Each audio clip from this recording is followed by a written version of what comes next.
আদরাকতা মাআহুম ফাসাল্লাহা ফাইন্নাহা লাকা নাফিলা। আবু দাউদ 431 নম্বর হাদিস।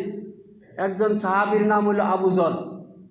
আল্লাহ রাসূল ডাক দিলেন, এই আবু যর শুনো, ইয়া আবাজার, এই আবু যর শুনো, ইয়া আবাজার কাইফা আনতা ইজা কানাত আলাইকা ইয়াউমা রাউ ইউমিতুনা সালাহ আও ক্বালা ইউআখিরুনা সালাহ কুলতু ইয়া রাসূলুল্লাহ ফামা তা'মুরুনি ক্বালা সাল্লাস সালাতা লিওয়াক্তিহা ফাইন আদরাকতা মাআহুম ফাসাল্লাহা ফাইন্নাহা লাকা নাফিলা।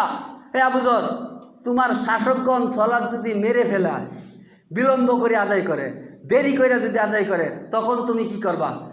আবু যর বললেন, ইয়া রাসূলুল্লাহ আপনি বলুন কি করব। তখন আবু যর এই কথা বলার পর রাসূল বললেন, তোমার শাসকগণ সলাতে রক্ত হয়েছে 11:55, তোমার শাসক সলাৎ পড়ছে 1:30 2টায়, তারা সলাৎকে মেরে ফেলে দিয়েছে, হাদিসের দ্বারা প্রমাণ। তাদের সলাৎ মৃত্যু সলাৎ, তাদের সাথে তুমি সলাৎ আদায় করার থেকে ওই যে 11:55 অক্ত আসছে, তুমি 12:10 যদি একা সলাৎ আদায় করিয়া নাও, তাহলে তোমাকে আল্লাহ জামাতের নেকিও দিবেন, উত্তম সব দান করবেন।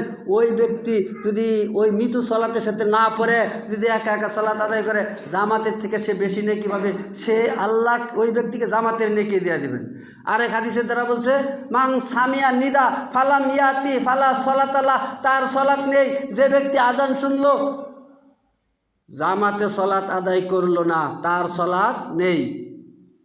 সূরা বাকারার 43 নম্বর আয়াত, আকিমুস সালাত ওয়াতুজ যাকাত ওয়ারকাউ মা'র রাকিন। মুমিন রুকুকারীদের সাথে রুকু যদি না করে, সে যদি একা একা রুকু করে, তাহলে তার সলাৎ নেই। ভাই তাহলে দুই হাদিসের দ্বারা দুইটা বুঝলাম। এক হাদিসে বুঝাইলেন একা সলাৎ আদায় করতে পারবেন যদি আপনার এই মসজিদে 12টায় ওয়াক্ত আয়ে যদি 1:30 আজান দিয়ে নামাজ পড়ে, এই জামাতে পড়াতে আপনি একা পড়বেন, আল্লাহ তাআলা আপনাকে উত্তম জামাতের নেকি দান করবেন, বলি সুবহানাল্লাহ।